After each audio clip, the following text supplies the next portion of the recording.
तो last time हमने आपके पोटेंशियल से रिलेटेड इक्विपोटेंशियल सरफेस के बारे में पढ़ा था।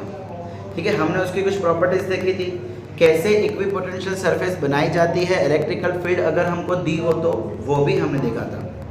अब चलो आज हम आपके टेक्स्ट बुक का ही टॉपिक पढ़ने वाले हैं, पोटेंशियल एनर्जी, जो कि बोर्ड एग्जाम के लिए one of the most important topic माना जाता है।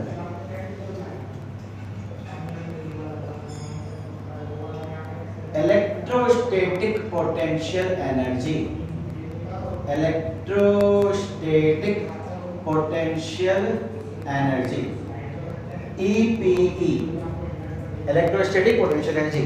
अब बच्चों लोग, अगर मैं इस पूरे लेक्चर में एक मिनट, तो भाई इलेक्ट्रोस्टैटिक पोटेंशियल, अब देखो बच्चों लोग, आपने पोटेंशियल एनर्जी के बारे में सुन रखा है। जब कोई हाइट ऑब्जेक्ट पे होती है, mgh एक फॉर्मूला भी आपने पढ़ रखी है। भाई आज हमें वही पोटेंशियल एनर्जी के बारे में पढ़ना है, लेकिन चार्जेस के रिलेटेड। भाई अब अगर मुझे मान लीजिए एक चार्ज दिया हुआ है Q और उससे r डिस्टेंस की दूरी पे मुझे अगर इलेक्ट्रिकल फील्ड फाइंड करनी है, तो हमने देखा था kq/r², और अगर पोटेंशियल फाइंड करना था तो वो आया था kq/r। अब भाई पोटेंशियल एनर्जी होती क्या है? पोटेंशियल एनर्जी का मतलब है किसी भी सब्सटेंस की अपनी एक एनर्जी जब वो रेस्ट पे हो। हमने यहाँ पे क्या माना था कि हमने पोटेंशियल के समय क्या देखा था कि एक चार्ज है जिसको हम इन्फिनिटी से उठा के पॉइंट P पे लेके आएंगे, चलो इसको वापस पॉइंट P ही बोल देते हैं। तो उस समय हमने क्या देखा था कि इन्फिनिटी पे पॉइंट है, और हमने देखा था कि हमारा जो फोर्स है वो कंजर्वेटिव फोर्स है। हम जो वर्क डन की बात की थी, work done is equal to force into displacement, तो उस समय हम फोर्स कौन सा लेते थे? Conservative force. अब भाई ये कंजर्वेटिव फोर्स क्या होता है? भाई कंजर्वेटिव फोर्स का मतलब होता है एक ऐसा फोर्स जिसको डायरेक्शन पे कोई मतलब ना हो। मतलब इसके कारण जो वर्क डन निकलता है वो वर्क डन को पाथ पे कुछ फर्क ना पड़ता हो। भाई हमने देखा था ना लास्ट टाइम कि अगर मैं किसी एक चार्ज को 1 से 2 लेके जाऊं, यूं लेके जाऊं, यूं लेके जाऊं कि यूं लेके जाऊं, उससे कोई फर्क नहीं पड़ेगा, वर्क डन हमेशा सेम ही रहने वाला है। तो इस टाइप के वर्क डन के लिए जो फोर्स लगता है उसको हम कहते हैं कंजर्वेटिव फोर्स। तो भाई अब इसके कारण पोटेंशियल एनर्जी, भाई पोटेंशियल एनर्जी का सिंबल है कैपिटल U। तो भाई पोटेंशियल एनर्जी कितनी होगी? वो होने वाली है 0। भाई किसी भी एक पॉइंट चार्ज के लिए कभी भी पोटेंशियल एनर्जी कैलकुलेट नहीं कर सकते। क्यों कैलकुलेट नहीं कर सकते हैं उसकी बात हम 10 मिनट बात करेंगे। उसका रीजन भी मैं आपको बताऊंगा कि क्यों एक पॉइंट के लिए पोटेंशियल एनर्जी हमेशा 0 होती है। बेटा फिजिक्स के अंदर पोटेंशियल एनर्जी का कोई डेफिनेशन ही नहीं है, बल्कि डिफरेंस इन पोटेंशियल एनर्जी का डिफरेंस है। डिफरेंस इन पोटेंशियल एनर्जी, देख चलो समझते हैं क्या है। भाई सपोज करो कि मैं इनिशियली कुछ ऐसी कंडीशन लेता हूं, इनिशियल कंडीशन मतलब कि कोई दो चार्ज है। एक्चुअली जो पोटेंशियल एनर्जी है ना बेटा, वो एक सिस्टम ऑफ चार्जेस के लिए निकाली जाती है। किसके लिए? System of charges. अब मान लीजिए कि एक चार्ज है Q1, दूसरा चार्ज है Q2, और दोनों के बीच का डिस्टेंस है स्मॉल r। अब मान लेते हैं, सपोज कर लेते हैं कि ये भी प्लस है और ये भी प्लस है। होगा क्या कि ये दोनों एक दूसरे को अट्रैक्ट करेंगे। अट्रैक्ट करने के कुछ देर बाद क्या होगा? ये दोनों चार्जेस एक दूसरे के पास में आ जाएंगे। सीधी सी बात है बेटा, अगर ये इसको खींच रहा है, ये इसको खींच रहा है, तो कुछ देर बाद ये हो जाएगी हमारी फाइनल कंडीशन, और इसके बीच का डिस्टेंस हम r डैश ले लेते हैं।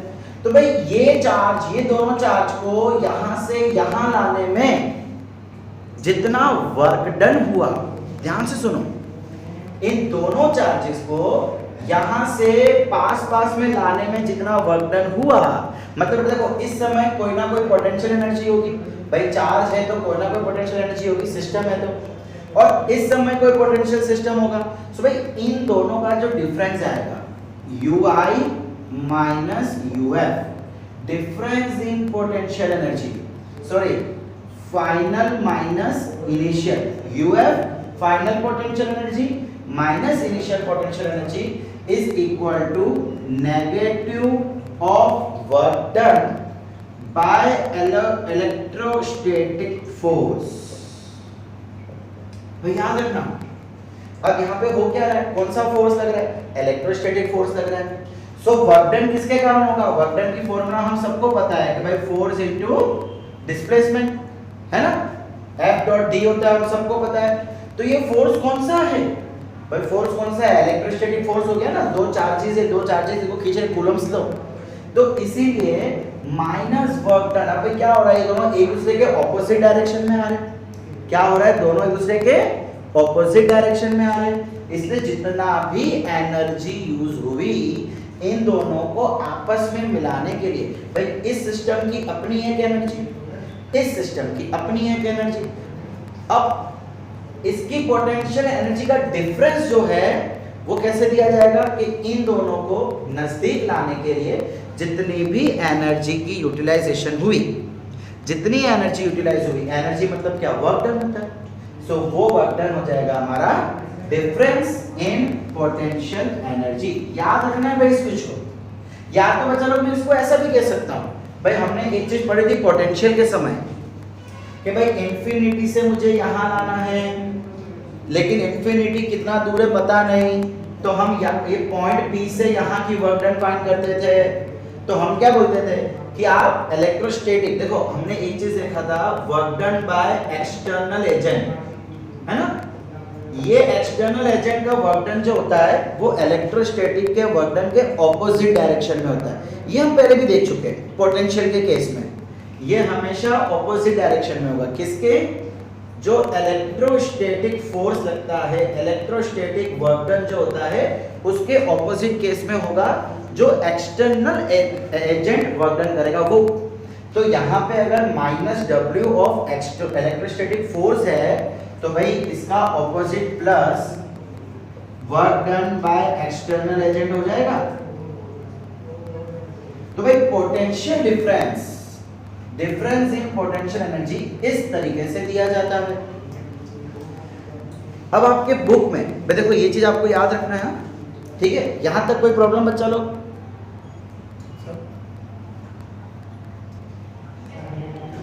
भाई एक और चीज यहाँ पे समझने वाली है कि ये दोनों हमेशा एक दूसरे के ऑपोजिट है, ये तो एग्री, लेकिन ये जो वर्क डन है भाई एक्सटर्नल एजेंट जब वर्क डन कर रहा है तो हमने पहले भी देखा था कि भाई जो kinetic change in kinetic energy है,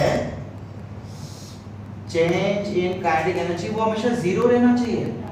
भाई आपने 11th में एक बार पढ़ा होगा कुछ, वीडियो लैग है, बोल लैग हो रही है आपकी आवाज।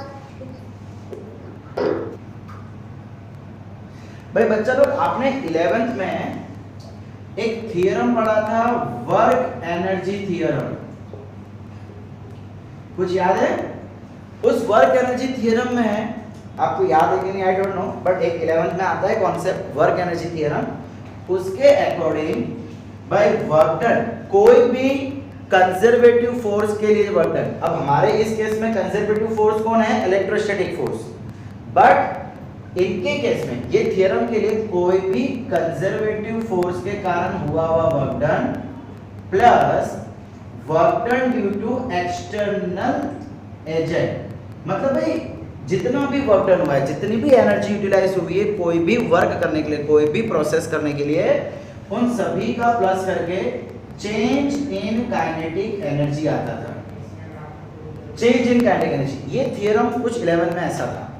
अब भाई हम क्या बोल रहे हैं कि जो एक्सटर्नल एजेंट के थ्रू जो वर्क डन होना चाहिए एक चार्ज को दूसरे जगह पे ले जाने के लिए, वो इस तरीके से होना चाहिए कि उसकी स्पीड ना बढ़े, मतलब kinetic energy, change in kinetic energy zero होना चाहिए, काइनेटिक एनर्जी जीरो नहीं होना चाहिए, चेंज इन काइनेटिक एनर्जी बदलाव नहीं होना चाहिए, कांस्टेंट रहनी चाहिए, सेम रहनी चाहिए। तो भाई यानी किसका मतलब ये तो जीरो हो जाएगा, अब ये जीरो हो जाएगा तो मैं एक को वहां ले जाऊं, बोल सकता हूं कि कंजर्वेटिव फोर्स के कारण work done is always minus of work done due to external agent, ठीक है, हम ये माइनस यहां लगा देते हैं। तो भाई इसी वजह से हमने इन दोनों वर्क डन को सेम बोला है, खाली डायरेक्शन ऑपोजिट बोली है। ठीक है, अच्छा भाई ये तो हो गया। जीरो होगी। काइनेटिक एनर्जी जीरो नहीं होगी, मैं वही तो कह रहा हूँ, काइनेटिक एनर्जी जीरो नहीं होगी। बस आप जब चार्ज को एक जगह से दूसरी जगह लेके जा रहे हो तो काइनेटिक एनर्जी कांस्टेंट रहनी चाहिए, बदलनी नहीं चाहिए, हम वो कह रहे हैं। भाई अगर आपकी स्टार्टिंग में काइनेटिक एनर्जी 10 जूल थी तो एंड में भी जहाँ पे उसको लेके जाना है वहां तक पहुंचने तक काइनेटिक एनर्जी 10 जूल ही रहनी चाहिए, चेंज नहीं होनी चाहिए, हम ये कह रहे हैं। ओके बच्चों लोग, समझ आ रहा है? अच्छा, तो भाई एक चीज तो हमने देख ली कि पोटेंशियल एनर्जी तब यूज होगी जब एक से ज्यादा चार्जेस होंगे। ठीक है भाई, वो इस तरीके से निकाल पाएंगे। अब उसकी एक फॉर्मूला भी होनी चाहिए, जैसे इलेक्ट्रिकल फील्ड और इलेक्ट्रिकल पोटेंशियल की फॉर्मूला थी। तो चलिए हम ये देखते हैं कि सिस्टम ऑफ चार्जेस के लिए पोटेंशियल एनर्जी कैसा रहेगा। भाई अब जब पूरे पोटेंशियल एनर्जी की बात करूं तो समझना बेटा कि वो इलेक्ट्रोस्टैटिक पोटेंशियल एनर्जी है। Potential energy due to system of charges. अब भाई मान लीजिए कि आपकी इनिशियल कंडीशन पे आपके चार्जेस जो है ना कहीं इंफिनिटी पे पड़े हैं। ठीक है, ये मेरा एक पॉइंट ऑफ, मैं यहां से इस पॉइंट के कंपैरिजन में बोल रहा हूं, इस पॉइंट से इंफिनिटी पे दो चार्जेस पड़े हुए हैं, Q1 एंड Q2। अब भाई हम इन दोनों चार्जेस को उठा के यहां पे लेके आ रहे हैं, Q1 एंड Q2, और इन दोनों के बीच का डिस्टेंस R ले लेते हैं। ये हमारी फाइनल सिचुएशन, फाइनल कंडीशन। अब भाई इसको उठा के यहां लाना है, इसको उठा के यहां लाना है। तो भाई चेंज इन, देखो हमने अभी भी वही देखा कि इसके लिए एक पोटेंशियल एनर्जी होगी, मैं बोल देता हूं UI। इसके लिए एक पोटेंशियल एनर्जी होगी, मैं बोलता हूं UF, final potential energy, initial potential energy. इन दोनों को उठा के लाने में जितना वर्क डन होगा उतना ही मेरे पोटेंशियल एनर्जी में बदलाव हो जाएगा। मैं आपको एक छोटा सा कॉन्सेप्ट बताता हूँ जो आपने अपने 9th या 10th में सीखा था कि आप जब ऑब्जेक्ट को नीचे से उठा के ऊपर जाते हो तो उसकी पोटेंशियल एनर्जी चेंज हो जाती है ना भाई। एक हमको पता है ना कि mechanical energy is always remains constant. भाई ये याद रखना, अभी हमें न्यूमेरिकल देखेंगे आगे जाके, इसका यूज लेना है। मैकेनिकल एनर्जी हमेशा कांस्टेंट रहती है, और मैकेनिकल एनर्जी क्या होती है? Kinetic energy plus potential energy. याद है ना, कुछ ऐसा आपने 9th में पढ़ा था मेरे ख्याल से। Initial kinetic plus initial potential is equal to final kinetic plus final potential. Conservation of energy, law of conservation of energy कुछ पढ़ा था। Energy can neither be destroyed nor be created, total energy remains constant. So total energy remains constant, वही बात आ रही है यहाँ पे। अब हम जब पोटेंशियल एनर्जी में जा रहे हैं, हमने जो इससे पहले देखा कि अगर मुझे पोटेंशियल एनर्जी ढूंढनी है तो काइनेटिक एनर्जी में बदलाव नहीं आना चाहिए, क्योंकि अगर काइनेटिक एनर्जी में बदलाव आ गया तो पोटेंशियल एनर्जी में भी बदलाव आएगा, और वो हमको चलेगा नहीं, हम ढूंढ नहीं पाएंगे। इसीलिए हम हर जगह पे काइनेटिक एनर्जी को कांस्टेंट रखने की बात करते हैं। अच्छा, अब जब मैं इसको यहाँ से यहाँ उठा के लाऊंगा, मतलब इसके कंपैरिजन में डिस्टेंस चेंज होगा। सो डिस्टेंस चेंज होगा तो सीधी सी बात है पोटेंशियल एनर्जी चेंज होगी। अब पोटेंशियल एनर्जी चेंज होगी तो हमें क्या ढूंढना है? Difference in potential energy. और वो हमने क्या देखा था? हमने भी क्या देखा था? Work done by electrostatic force. So हम क्या बोल देंगे? चलो हम एक काम करते हैं, एक्सटर्नल एजेंट वाले। देखो दो चीज ले सकते हैं, या तो इलेक्ट्रोस्टैटिक फोर्स वाला वर्क डन, या तो फिर एक्सटर्नल एजेंट वाला। अब जब इसको उठा के यहाँ लाना है तो फिर हम तो एक्सटर्नल एजेंट वाला ही देखेंगे। तो plus W external agent for Q1 and plus work done by the external agent to bring charge Q2। तो मैं यहाँ पे लिखता हूँ फॉर Q2। अब बच्चों लोग एक सबसे समझने वाली बात कि भाई यहाँ पे ना हम ऐसा एज्यूम करके चलते हैं, पोटेंशियल में भी हमने एज्यूम किया था, यहाँ पे भी हम एज्यूम कर रहे हैं कि फोर्स कंजर्वेटिव है। फोर्स कंजर्वेटिव है, इसका मतलब यहाँ पे कोई भी फ्रिक्शनल फोर्स नहीं है, कोई भी एयर फ्रिक्शन नहीं, कुछ भी नहीं है। इसका मतलब जब मैं चार्ज 1 को उठा के यहाँ पे लेके आऊँ, देखो सबसे पहले हम क्या करते हैं, हम चार्ज 1 को उठा के यहाँ पे लेके आते हैं, वही है ना, work done by the external agent for charge 1। तो कितना वर्क डन लगेगा, कितना वर्क डन लगेगा भाई, 0 लगेगा। कितना वर्क डन लगेगा, 0 लगेगा। क्यों 0? अरे भाई कोई फोर्स ही नहीं है भाई, फोर्स तो इन दोनों के बीच में है, यहाँ पे तो कोई भी फोर्स नहीं है, तो क्या करेंगे, सिंपल से इसको प्रेशर देना है।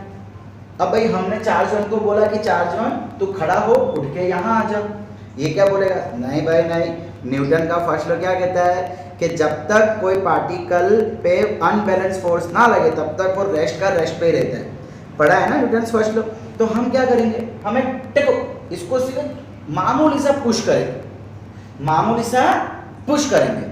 अब ये इंफिनिटी पे है, जैसे ही मामूली से पुश किया तो यहाँ से यहाँ पे आके बैठ गया, कहीं ना कहीं तो जाके बैठेगा ही वो, तो वो यहाँ पे आके बैठ गया। भाई कितना वर्क डन लगा, कोई वर्क डन लगा ही नहीं। क्यों, हमने तो खाली इसको पुश किया, हम इसको पकड़ के नहीं आ रहे, हमने सिर्फ इसको यहाँ से मामूली सा पुश किया, इतना मामूली सा पुश किया।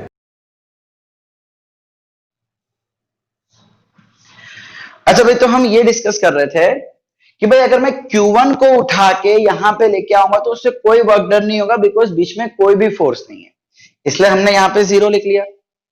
और भाई Q2 के लिए क्या वर्क डन होने वाला है, Q2 के लिए, अब देखो Q1 इधर आ गया, ठीक है, Q1 को उठा के हम लेके आ गए हैं यहाँ पे, तो ये यहां से तो गायब हो जाएगा।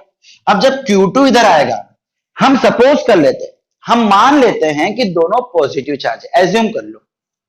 तो भाई अगर पॉजिटिव चार्ज होगा तो दोनों,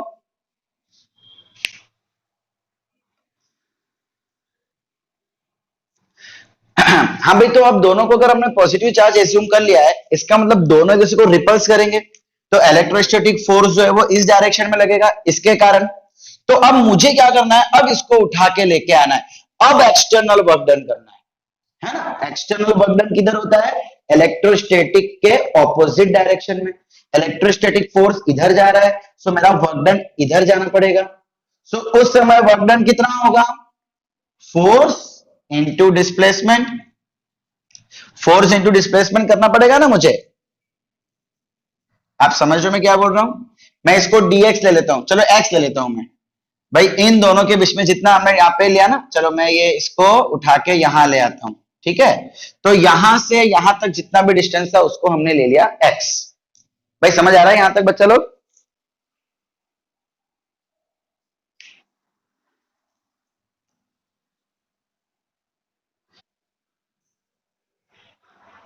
अब भाई एक चीज है, भाई देखो ये इंफिनिटी पे है, तो इंफिनिटी पे भाई अगर मैं फाइनल ये ले लूं तो इनिशियल क्या हो जाएगा मेरा, इंफिनिटी हो जाएगा, u इनिशियल, u इंफिनिटी। अब भाई इंफिनिटी पे पोटेंशियल 0 होता है, तो इंफिनिटी पे पोटेंशियल एनर्जी भी 0 होगी। तो क्या मैं बोल सकता हूं uf is equal to 0 plus f into x. अब बेटा f इंटू एक्स है, देखो यहां से ये इंफिनिटी पे, तो भाई मुझे अगर वर्क डन फाइंड करना पड़ेगा तो मुझे उसका इंटीग्रेशन करना पड़ेगा, f डॉट dx, है ना। छोटे छोटे डिस्टेंस के लिए वर्क डन फाइंड करेंगे, जो हम बचपन में मतलब कितने समय से करते आ रहे हैं। बट एक काम करते हैं, यहां पे हम दूसरा कॉन्सेप्ट यूज करते हैं, भाई इंटीग्रेशन भी कर सकते हैं, work done is equal to integration f dot dx। भाई कहां से कहां तक, इंफिनिटी से r तक, मुझे r दोनों के बीच का r डिस्टेंस चाहिए ना, सो इंफिनिटी से r तक कर सकते हैं। बट इतना लंबा जाने से अच्छा है मैं एक बहुत ही शॉर्टकट सी डेफिनेशन, शॉर्टकट सी कॉन्सेप्ट यूज करता हूं। भाई हमने एक कॉन्सेप्ट देखा हुआ है, difference in potential, potential difference याद आया भाई? अगर पॉइंट P पे एक चार्ज को उठा के आते थे इंफिनिटी से, तो Vp minus V infinity, V infinity is equal to क्या आ रहा था भाई हमारा, कुछ याद है कि नहीं? Work done by external agent आ रहा था, work done by external agent, और फिर ये हमने 0 ले लिया था, so Vp is equal to V external agent, यही हम लेते थे पहले भी। अब Vp कितना लिया था हमने, KQ बाय R, है ना। तो ये हो गया आपका एक्सटर्नल एजेंट का वर्क डन कितना। तो हम क्या करेंगे बच्चा लोग, इससे अच्छा हम ले लेंगे यहां पे Vp माइनस V इंफिनिटी। देखो work done by the external agent is equal to potential difference, जो हमने पहले देखा था वही चीज हमने यहां लगा दी। अब पोटेंशियल डिफरेंस तो जीरो हो गया, तो हम क्या कर देंगे, ये जीरो हो जाएगा वापस, तो इसके बदले हम लिख लेंगे KQ बाय R। समझ आ रहा है भाई, यहां तक की कहानी समझ आई। अच्छा तो भाई हम ऐसा बोल सकते हैं यहां पे, ये थोड़ा जगह करके, भाई final potential energy is equal to KQ by R। अब भाई ये तो हुई Q2 के लिए, अब मुझे इन दोनों का डिफरेंस फाइंड करना है। देखो बच्चा लोग, ये चीज अभी फाइनल नहीं है, अभी हम यहां तक पहुंचे लेकिन ये रिजल्ट फाइनल नहीं है, अभी इसकी एक कहानी बाकी है। ओके भाई, तो एक प्रॉब्लम यहां पे मुझे लग रही है। हमने क्या देखा था, potential difference is equal to work done upon charge. So भाई ये भी वर्क डन अपॉन चार्ज हो जाएगा। अच्छा ये कौन सा चार्ज होगा, जिसके अगेंस्ट में लेके आ रहे हो, तो यहाँ पे मैं Q1 लिख लूं। भाई पोटेंशियल डिफरेंस क्या होता था कि जब आप एक चार्ज को, टेस्ट चार्ज को उठा के हम यहाँ लेके आ रहे थे, इंफिनिटी से पॉइंट P पे लेके आ रहे थे, याद आया कुछ, एक टेस्ट चार्ज को, तो उस टेस्ट चार्ज का हम यहाँ लिखते थे, और जो चार्ज इधर पड़ा होता था उसको हम नीचे लिखते थे। भाई यानी कि आपका देखो देखो देखो, मैं फिर से आपको याद दिलाता हूँ हमने पहले कैसे फाइंड किया था। भाई हमने यहाँ पे एक चार्ज लिया था Q, और इसके यहाँ पे एक पॉइंट लिया था P। अब मैं एक इंफिनिटी पे एक पॉइंट लिया था जिसको हमने टेस्ट चार्ज बोला था, इसको उठा के मुझे यहाँ तक लेके आना था। सो हमने पोटेंशियल के लिए क्या बोल दिया था, work done to bring charge this test charge from infinity to point. भाई इसको जितना वर्क डन लगेगा यहाँ तक लाने के लिए, so potential difference is equal to work done upon test charge. अब हमारे इस केस में यहाँ कौन पड़ा है, Q2, तो मैं इसको लिख लेता हूँ Q2, ठीक है।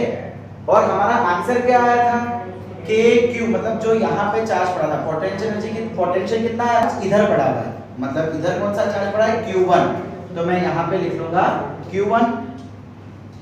मुझे किससे मतलब है, वर्क डन से मतलब है, तो Q2 को इधर ले जाऊंगा, KQ1 Q2 by R is equal to external work done या work done by external agent.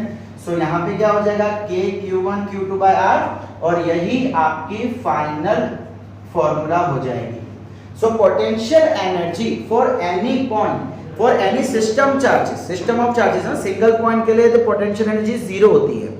Potential energy for any system of charges is given by KQ1 Q2 by R। समझ आ रहा है बच्चा लोग। फर्स्ट क्वेश्चन देख लेते हैं, first example. आपको एक क्वेश्चन दिया हुआ है जिसमें ट्रायंगल है, यहाँ पे आपको चार्ज दिया हुआ है और कहा हुआ है कि तीनों का डिस्टेंस A है, और भाई आपको बोला हुआ है find the potential energy for the system of charges, find the potential energy for the system of charges.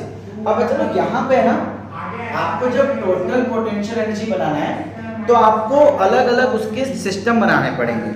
मतलब हमारे इस केस में क्या हो जाएगा, एक ये सिस्टम हो जाएगा, एक ये सिस्टम हो जाएगा, और एक ये सिस्टम हो जाएगा।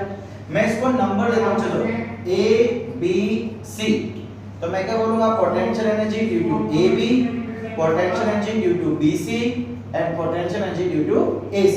इन दोनों के कारण, इन दोनों के कारण, इन दोनों के कारण। और भाई ये स्केलर क्वांटिटी है, तो स्केलर क्वांटिटी डायरेक्टली ऐड हो जाएगी।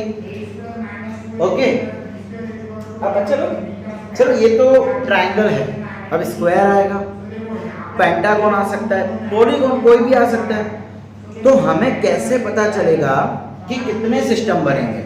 तो भाई उसके लिए 11th मैथ्स में एक टॉपिक आता है परम्यूटेशन।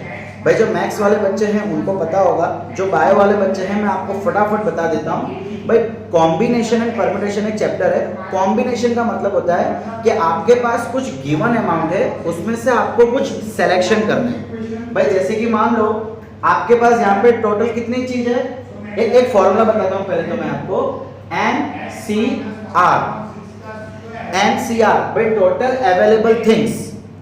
R का मतलब जितनी चीजें हमको उसमें से सेलेक्ट करनी है, N मतलब टोटल अवेलेबिलिटी, और R का मतलब जो हमें उसमें से सिलेक्शन करना है। तो इसकी फॉर्मूला होती है n factorial upon r factorial n minus r factorial. अब ये फैक्टोरियल का मतलब क्या होता है वो भी देख लो, सिर्फ एक ही मिनट लगेगा। भाई सपोज करो कि मैं आपको बोलता हूँ 5 का फैक्टोरियल, तो इसका मतलब होता है 5 into 4 into 3 into 2 into 1, मतलब उस नंबर से लेके 1 तक आपको मल्टीप्लाई करना है, उसको हम कहते हैं फैक्टोरियल। तो भाई यहाँ पे मेरे पास टोटल अवेलेबिलिटी कितनी है, 3। मुझे सिलेक्शन कितना करना है, भाई देखो 3 में से मुझे 2 का सिस्टम बनाना है। 3 में से मुझे भाई चार्जेस 3 अवेलेबल है, लेकिन एक बार में सिलेक्शन कितना करना है, सिर्फ 2 चार्जेस का। सो मैं क्या कर दूंगा 3C2, सो 3 फैक्टोरियल अपॉन 2 फैक्टोरियल, देखो n r, सो 3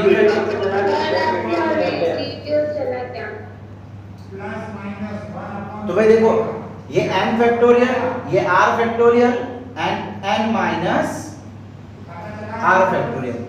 तो ऊपर में फैक्टोरियल 3 into 2 into 1, नीचे 2 into 1, और ये क्या हो जाएगा 1 फैक्टोरियल। तो भाई 1 फैक्टोरियल तो 1 ही रहने वाला है, ठीक है। सो 2 गया, क्या आंसर आया 3। मतलब 3 सिस्टम हम बना सकते हैं, तो हमने 3 सिस्टम बना दिए। भाई अगर कोई बड़ी चीज है, बड़ी फिगर है, तो मुझे पता होना चाहिए कि हम टोटल कितनी सिस्टम बना सकते हैं। तो उसके लिए हम ये कॉन्सेप्ट यूज करेंगे। जो बायो वाले बच्चे हैं इस चीज को ध्यान से समझ लें, टोटल अवेलेबिलिटी एंड उसके अंदर से कितना आपको सिलेक्शन करना है। ओके चलिए, तो भाई अब यहाँ पे आ जाते हैं टोटल जो अमाउंट है वो बस होगी। अभी हम एक और क्वेश्चन देखेंगे, आप समझ जाओगे बेटा, टेंशन मत लो। एक और क्वेश्चन अभी हम देखेंगे।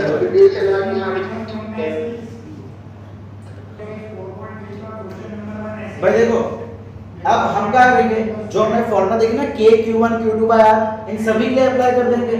सो ab, so k q by a, देखो ये चार्ज q, ये भी चार्ज q, तो q1 q2 और दोनों के बीच का distance a, plus k q by a plus k q by a, तो ये क्या हो जाएगा, तीनों सेम है, 3k q square by a।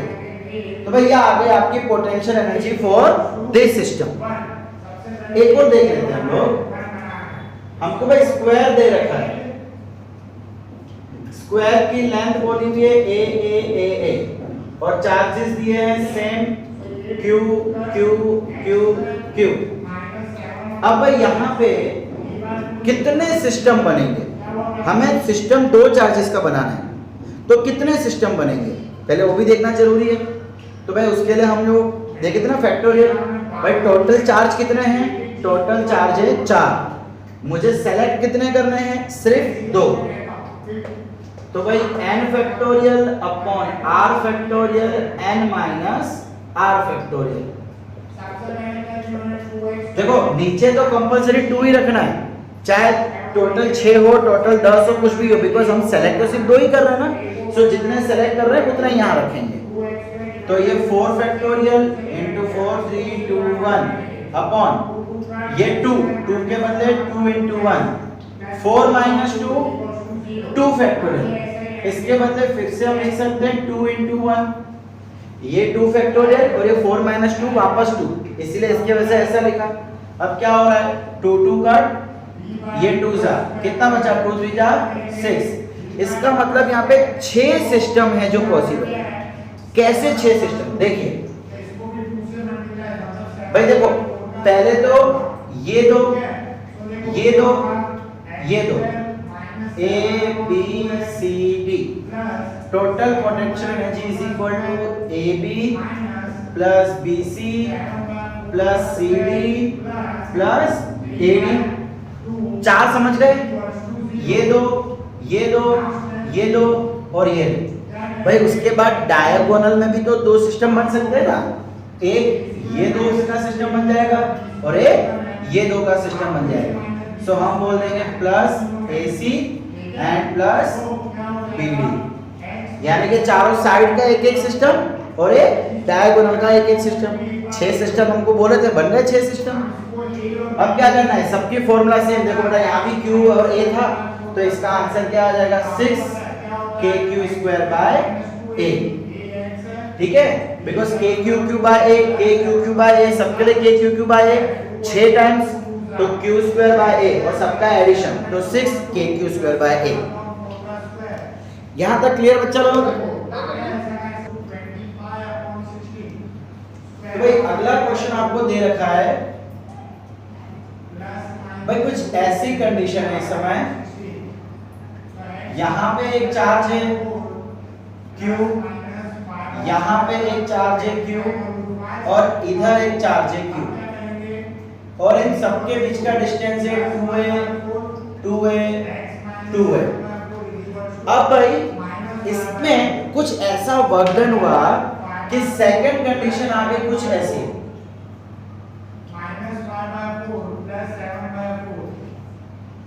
Q Q Q और इनके बीच का डिस्टेंस हो गया a। मतलब पहले ये दूर दूर थे, अब ये थोड़ा क्लोज हो गए। तो ये हो गई कंडीशन 1, ये हो गई कंडीशन 2। क्वेश्चन ये है, find the work done for changing configuration. भाई कॉन्फ़िगरेशन मतलब ये सिचुएशन 1 2 2। मतलब अगर यहां से यहां आना है तो बताओ कि कितना वर्क डन होगा।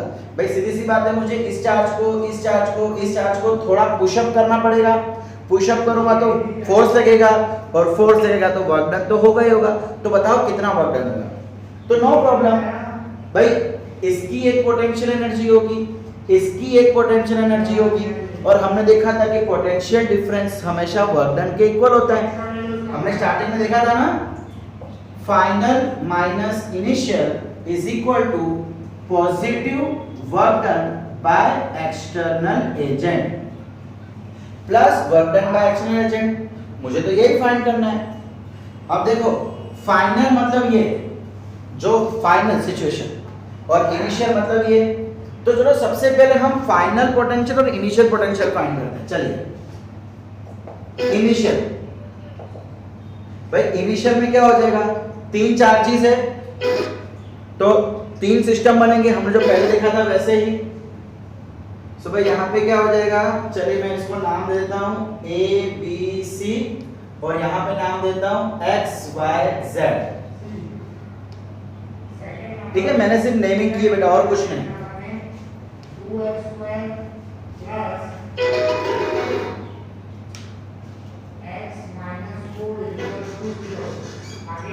एक मिनट भाई,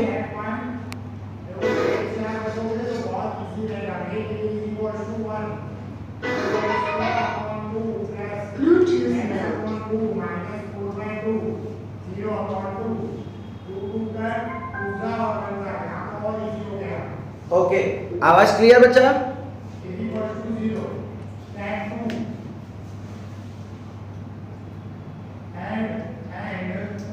बेटा ऑडियो वीडियो क्लियर है ना?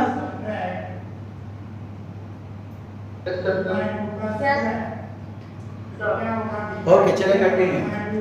तो भाई 3 सिस्टम बनेंगे यहाँ पे, कौन कौन सा? ए बी प्लस, हो जाएगा डोंट वरी,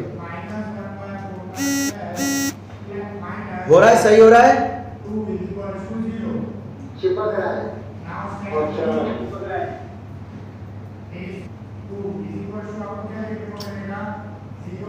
तो भाई देखिए हम क्या कर देंगे भाई, तीनों का addition potential energy of AB, potential energy of BC and potential energy of AC. तीनों का ऐड जैसे पहले ट्रायंगल में किया था सेम वैसे ही k q q by 2a plus k q q by 2a plus k q q by 2a। भाई इसका क्या हो जाएगा 3 times k q into q q square upon 2a। ये क्या हो गया मेरा इनिशियल पोटेंशियल एनर्जी। अब फाइनल के लिए देख लेते बच्चा लोग। सो फाइनल के लिए भी कुछ सिस्टम अलग नहीं है, वही रहेगा u x y plus u y z plus u x z। अब भाई इसके लिए क्या हो जाएगा देखिए k q q by a। भाई देखो इस समय डिस्टेंस 2a से a हो गया plus k q q by a plus k q q by a। So ये क्या हो जाएगा 3 times k q square by a। ये आ गया मेरा फाइनल पोटेंशियल एनर्जी। मुझे तो वर्क डन चाहिए, वर्क डन मतलब final potential energy minus initial potential energy, दोनों की वैल्यू पुट कर देते हैं 3kq square by a minus 3kq square by 2a। क्या करना पड़ेगा एलसीएम, इधर 2 मल्टीप्लाई इधर भी 2 मल्टीप्लाई। सो ये हो जाएगा 6kq square by a minus 3kq square by 2a। Sorry यहाँ पे भी 2 है, 6 minus 3 3kq square by 2a। तो भाई ये आ जाएगा मेरा final answer.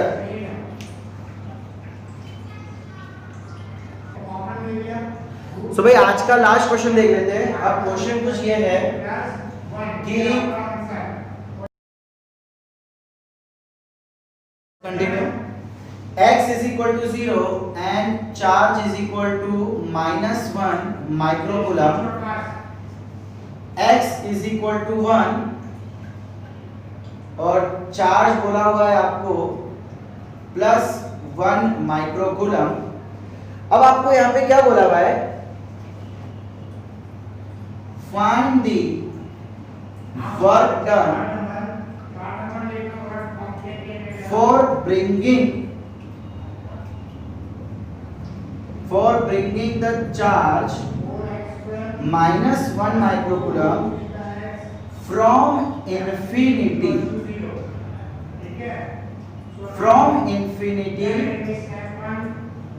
to x is equal to 2। मतलब अब क्या कहा जा रहा है बेटा कि एक चार्ज पड़ा हुआ है इधर कहीं, उस चार्ज को उठा के आपको लेके आना है यहाँ पे x is equal to 2 पे। समझो में क्या क्वेश्चन क्या है, इस चार्ज को उठा के आपको उठा यहाँ तक लेके आना है और कहा जा रहा है कि इसके और इसके बीच का वर्क डन कितना है। भाई तो वर्क डन क्या होता है final potential energy minus initial potential energy. आप हम बच्चा इसको भूल जाओ कि इसको यहाँ से यहाँ उठा के लाना है, इसको एकदम सिंपल बनाते हैं हम लोग, एकदम सिंपल। हम क्या करते हैं इसकी दो अलग अलग कॉन्फ़िगरेशन लेके काम करते हैं। भाई तो कॉन्फ़िगरेशन 1 कॉन्फ़िगरेशन 2।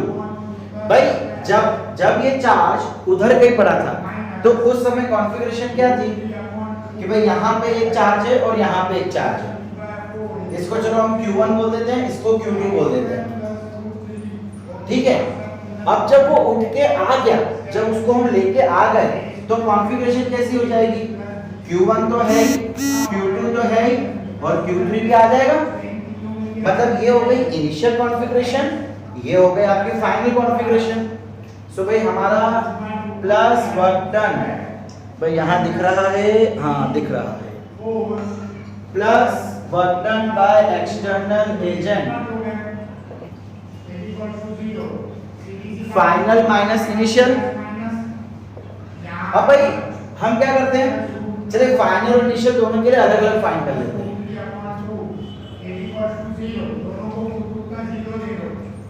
भाई कैलसी वेलसी हाथ में ले लो, मेरे साथ आपको भी करते जाना है। पहले चलिए हम इनिशियल फाइंड कर लेते हैं। इनिशियल तो बड़ा सिर्फ दो ही सिस्टम है, तो क्या हो जाएगा k q1 q2 बाय, भाई दोनों के बीच का डिस्टेंस कितना है x0 x1, दोनों के बीच का डिस्टेंस कितना हुआ 1 हो गया। सो ये 1, चलो मैं अभी आर कर देता हूं, के 9 इंटू 10⁻9, Q1 कितना Q1 है। अच्छा एक चीज बच्चा लोग मैं आपको बोलना भूल गया भाई, पोटेंशियल एनर्जी की formula K Q1 Q2 by R है, तो उसके अंदर चार्ज की जो भी वैल्यू रखोगे उसको साइन के समेत रखना है। जैसे हमने पोटेंशियल में किया था ना साइन के साथ में, सेम वैसे ही यहाँ पे भी आपको साइन के साथ में करना है। समझ आ रहा है बच्चा लोग मैं क्या बोल रहा हूँ? तो भाई देखो Q1 कितना है -1 माइक्रोकूलम, सो -1 इंटू 10⁻⁻6 इंटू Q2 कितना है +1, सो 1 इंटू 10⁻6 डिवाइडेड बाय 1, दोनों के बीच का डिस्टेंस कितना है 1। भाई चलिए इसका आंसर मुझे बताइए, ये हो जाएगा 911 -9 इंटू 10⁻⁹ 3 10⁻3 जूल। ये पोटेंशियल एनर्जी है ना, तो एनर्जी की यूनिट तो जूल होती है, ठीक है। अब फाइनल की बात करते हैं। तो बच्चे लोग फाइनल में 3 चार्जेस हैं, तो 3 चार्जेस, तो इसके लिए 3 सिस्टम बनेंगे। हमने पहले भी देखा था ट्रायंगल में 3 चार्जेस थे, यहाँ भी 3 चार्जेस है, तो 3 सिस्टम बनेंगे। सो एक हो जाएगा 1 2, एक हो जाएगा 2 3, एक हो जाएगा 1 3। हम फाइनल हम इसके लिए फाइंड कर रहे हैं पोटेंशियल एनर्जी। सो क्या हो जाएगा K Q1 Q2 by R plus K Q2 Q3 by R plus K Q1 Q3 by R। भाई Q3 -1 बोला हुआ है, याद रखना Q3 कितना बोला है -1 माइक्रोकूलम। देखिए K, इन सब में से K को कॉमन निकाल लेते हैं। भाई R अलग अलग है तो मैं R 1 2 3 कर लेता हूँ, डिस्टेंस अलग अलग है, K कॉमन है, K को बाहर निकाल लिया। Q1 Q2, ये Q1 Q2, Q1 कितना है -1 +1, सो -10⁻6 इंटू 10⁻6। थोड़ा किपचिप हो रहा है ना, रुकिए।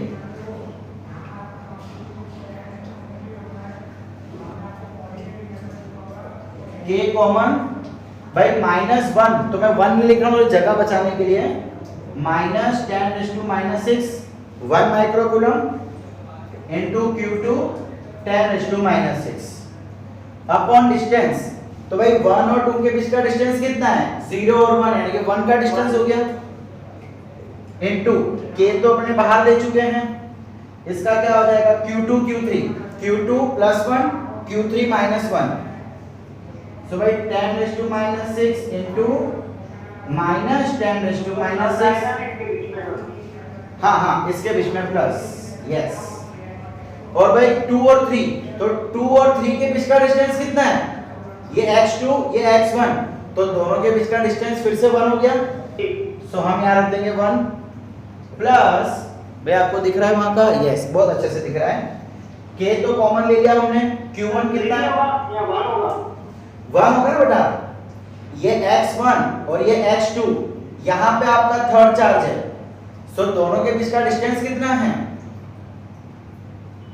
भाई, हम x एक्सिस 0 1 2, तो हर एक यूनिट के बीच में एक एक का डिस्टेंस होता है ना x एक्सिस के ऊपर, इसलिए डिस्टेंस 1।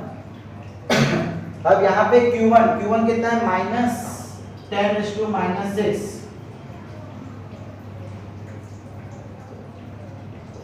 इंटू Q3 कितना है -1 वापस, और भाई Q1 और Q3 के बीच का डिस्टेंस 1 + 1 2, देखो ये Q1 ये Q3, दोनों के बीच का डिस्टेंस कितना है 2। बस इसको सॉल्व करो, भाई इसको सॉल्व हम ऊपर कर लेते हैं, जगह का अभाव है। यहाँ पे क्या हो जाएगा, इस सबसे पहले इसको सॉल्व करते हैं, माइनस ऑफ 10⁻6 -12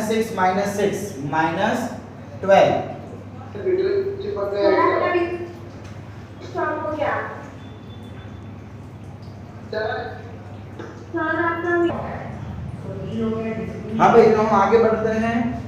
ये मल्टीप्लाई है तो पावर ऐड हो जाएगा -6 -6 -12। सेम इसके लिए भी प्लस 10⁻⁻⁶। अब भाई ये माइनस है, देखो तो प्लस माइनस माइनस, ये भी 12। इसके लिए माइनस माइनस प्लस, तो ये प्लस में रहेगा 10⁻⁻12/2। और ब्रैकेट के बाहर है आपका k। भाई k की वैल्यू लिखता हूँ, जगह नहीं खाली इसलिए भी लिख नहीं रहा हूँ। ओके, सो k की वैल्यू 9 × 10⁻⁹। अब इसका क्या हो जाएगा, ये हो जाएगा -2 × 10⁻⁻12 प्लस 10⁻⁻12/2। 9 × 10⁻⁹। अब यहाँ क्या हो जाएगा, मुझे यहाँ एलसीएम लेना पड़ेगा, और तो क्या, सो क्रॉस मल्टीप्लाई करूंगा 2 2 जा 4 -4 × 10⁻⁻12 प्लस 10⁻⁻12 डिवाइड बाय 9। सो क्या हो जाएगा यहाँ पे भाई, देखिए ये 2 × है और ये 1 × बोल सकता हूँ भाई। एक्चुअली क्या हो रहा है, देखो 4 × 10⁻⁻12 प्लस 1 × भाई, हम इसको 1 × तो बोल ही सकते हैं ना, 1 × तो 4 + 1 5 हो जाएगा भाई। सिंपल मैथमेटिक्स है बेटा। -4, देखो यहाँ पे क्या हो रहा है, -4 × 10⁻⁻12 प्लस 1 × 10⁻⁻12। सो आपको मालूम है कि अगर 10 की पावर सेम है तो वो लाइक टर्म बन जाएगा। सो ये दो नंबर का प्लस माइनस हो जाएगा। -4 + 1 -3 × 10⁻⁻12 डिवाइड बाय 2। बस अब तो फिनिश, कहानी खत्म भाई। ये क्या हो जाएगा, -27/2 × 10 9 - 12 -3। ओके, यह क्या आ गया अपना बेटा, फाइनली फाइनल पोटेंशियल एनर्जी। बस वैल्यू पुट कर दो। फाइनल पोटेंशियल एनर्जी -27/2 × 10⁻³ माइनस, इसका आंसर क्या आया था, -9 × 10⁻³ -27/2 × 10⁻³ माइनस माइनस प्लस 9 × 10⁻³ भाई। चलिए काम करते हैं, 27 डिवाइड बाय 2 कर लेते हैं, तो 1 3 × 6.5 माइनस 13.5 माइनस प्लस माइनस 13.5 में से 9 गया, तो भाई आपका आ जाएगा 5 और 4 -4.5 × 10⁻³ सो भाई ये आ जाएगी आपकी पोटेंशियल वर्क डन, है ना। हमको तो वर्क डन पूछा था, अब हमको टेंशन लेनी नहीं है कि यार इन्फिनिटी से यहाँ कैसे फाइंड करेंगे भाई। हमारे पास फॉर्मूला है final potential energy minus initial potential energy. So answer आ गया -4.5 × 10⁻³ जूल। ओके बच्चा लोग, सो आज का लेक्चर बच्चा हम यहीं पे रखते हैं। अगली बार हम देखेंगे एक इसका नवा टॉपिक। Thank you.